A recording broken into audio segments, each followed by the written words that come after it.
मैं प्रोफेसर सबिन सिंह अपनी geography lecture series में आप सभी लोगों का स्वागत करता हूं। आज हम डेविस के स्थल रूपों से संबंधित सिद्धांत के द्वितीय भाग पर चर्चा करेंगे।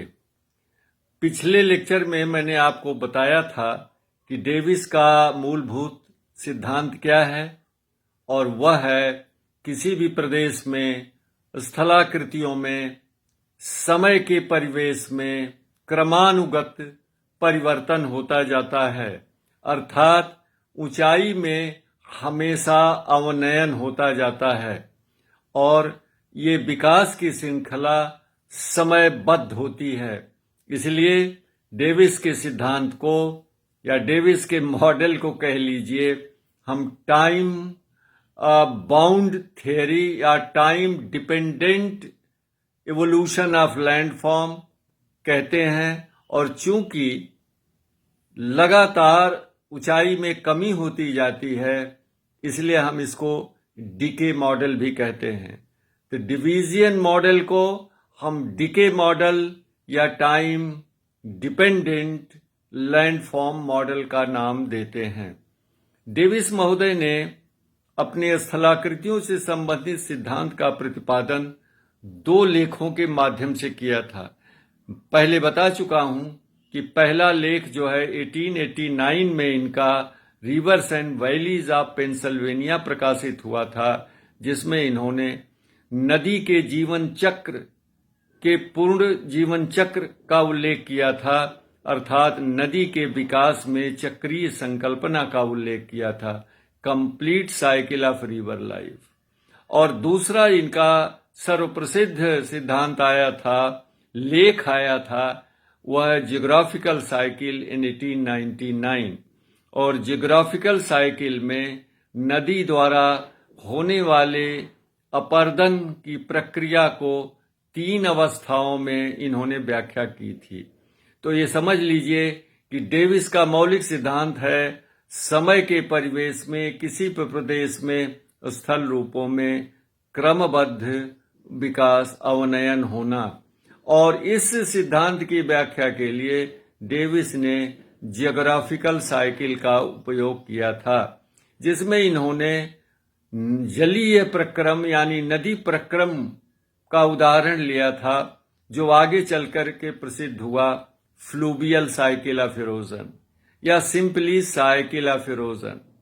आगे चलकर के डेविस के अनुयायियों ने, फॉलोअर्स ने, समर्थकों ने, एडवोकेट्स ने और तमाम शोधार्थियों ने अपर्दन चक्र का संबंध विभिन्न प्रक्रमों से जोड़ दिया और विश्व स्तर पर विभिन्न प्रक्रमों द्वारा होने वाले अपर्दन चक्र की व्याख्या प्रारंभ हो गई।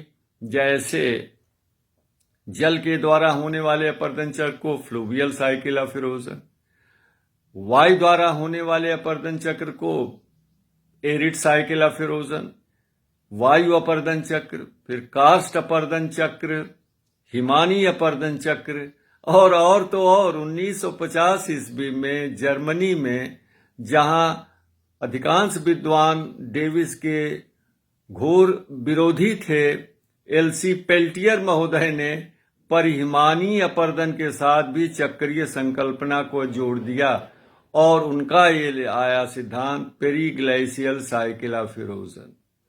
तो इस तरह से डेविस महोदय को 1899 से 1950 ईस्वी तक, इतने लंबे समय तक इतनी शोहरत मिली, इतना समर्थन मिला, जितना शायद आज तक किसी भी भूआकृति विज्ञान वेत्ता को नहीं मिल सका है।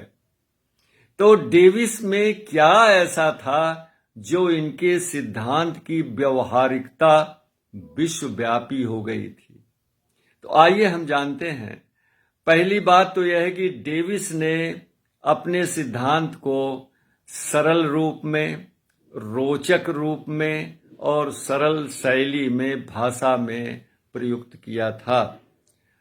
और इन्होंने ऐसे नामावलियों का प्रयोग किया था जो आसानी से स्मरण किया जा सकता है, जैसे तरुण स्थलाकृति, प्रौढ़ स्थलाकृति, जीर्ण स्थलाकृति। और डेविस महोदय ने अपने सिद्धांत का उद्देश्य क्या रखा था? 2 रखा था।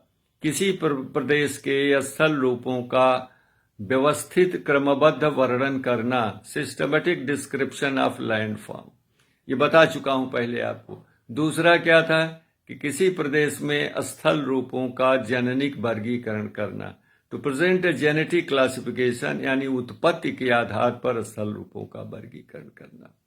डेविस महोदय ने अपने स्थल रूपों के सिद्धांत में 3 कारकों का उपयोग किया, और ये 3 कारक आगे चल करके प्रसिद्ध हुए ट्रायो ऑफ डेविस के रूप में। डेविस के त्रिकट कौन थे? संरचना, प्रक्रम और समय, स्ट्रक्चर, प्रोसेस एंड टाइम।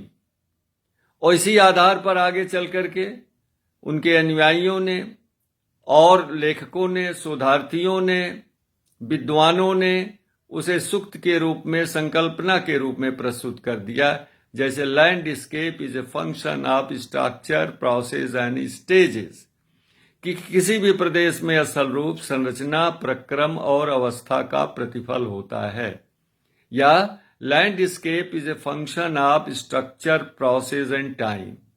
स्थल रूप संरचना, प्रक्रम और समय का प्रतिफल होता है। और 1986 में आते आते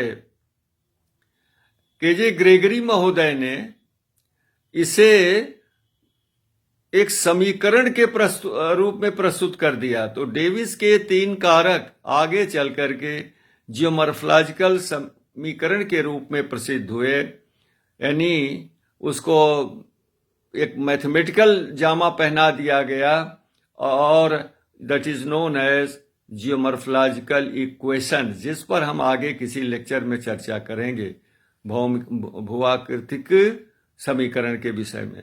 संरचना को डेविस ने विशद रूप में लिया।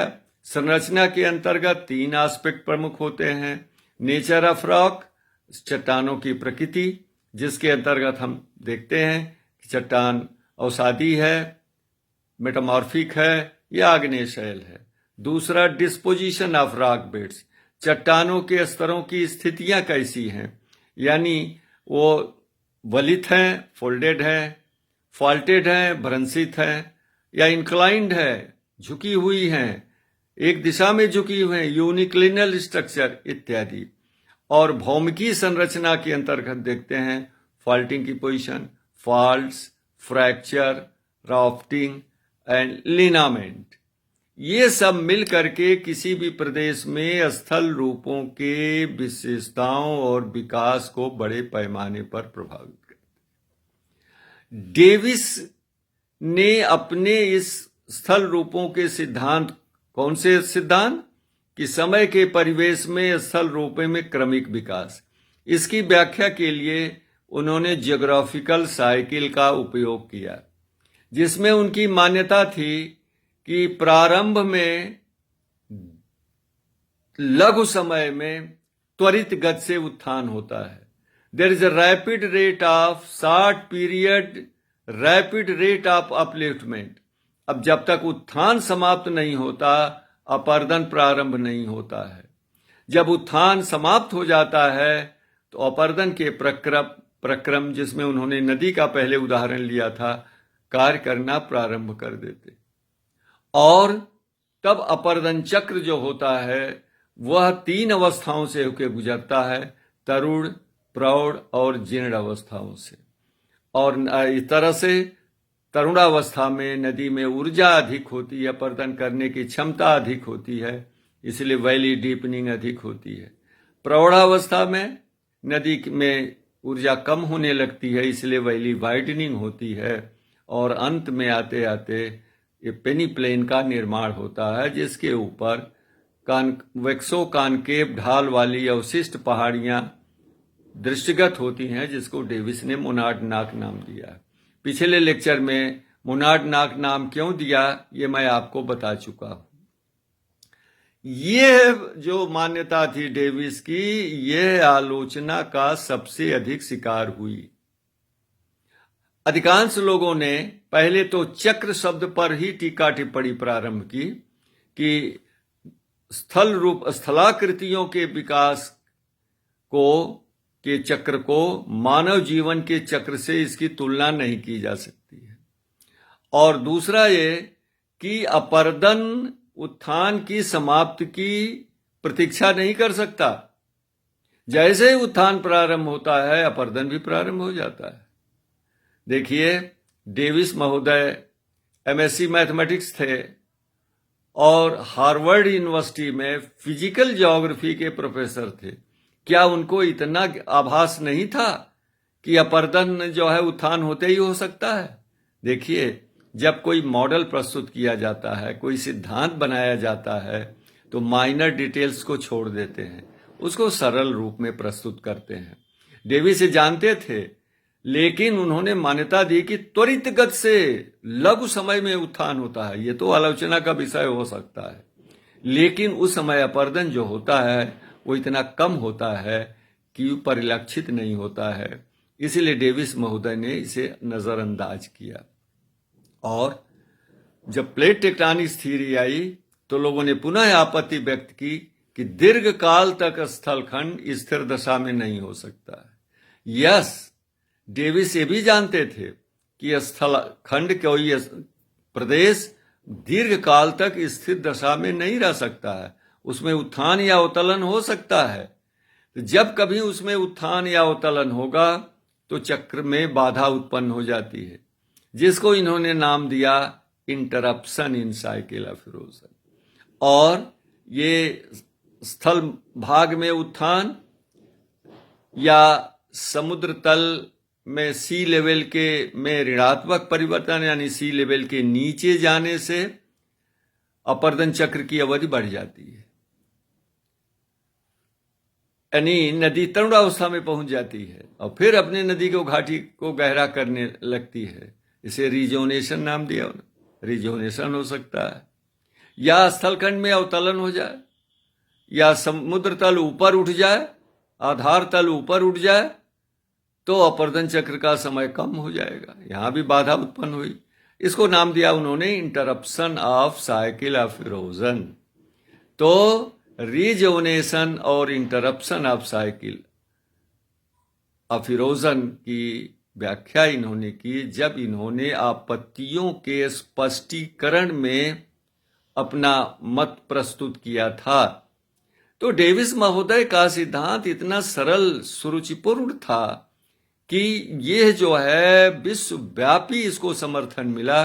लेकिन 1950 के बाद से इसकी आलोचना शुरू हुई और इसके लिए उसमें बहुत से सुझाव, अमेंडमेंट, सुधार इत्यादि सुझाए गए, जिसकी चर्चा हम आगे करेंगे। डेविस के सिद्धांत में हम लोग चाहें तो इंट्रॉपी की संकल्पना को भी हम प्रयुक्त कर सकते हैं। जैसे तरुणावस्था में अधिकतम स्थलाकृतियों में क्रम होता है, ऊंची स्थलाकृति, निचले लैंडफॉर्म, गारी, घाटियां इत्यादि, ऊर्जा अधिकतम होती है और इंट्रॉपी न्यूनतम होती है, माने मैक्सिमम ऑर्डरिंग होती है। जीर्णावस्था में आते थे ऊर्जा न्यूनतम होती है। There is equitable distribution of energy in all parts of the landscape, और नदी की ऊर्जा न्यूनतम हो जाती है, इसलिए आकृति विहीन पेनी प्लेन का निर्माण हो जाता है, आर्डर समाप्त हो जाता है, यानी मैक्सिमम डिसऑर्डर हो जाता है, यानी मैक्सिमम इंट्रॉपी हो जाती है। तो ये लेकिन डेविस ने नहीं कहा है, ये हम लोग आज के संदर्भ में इसमें प्रयुक्त करते हैं। नमस्कार।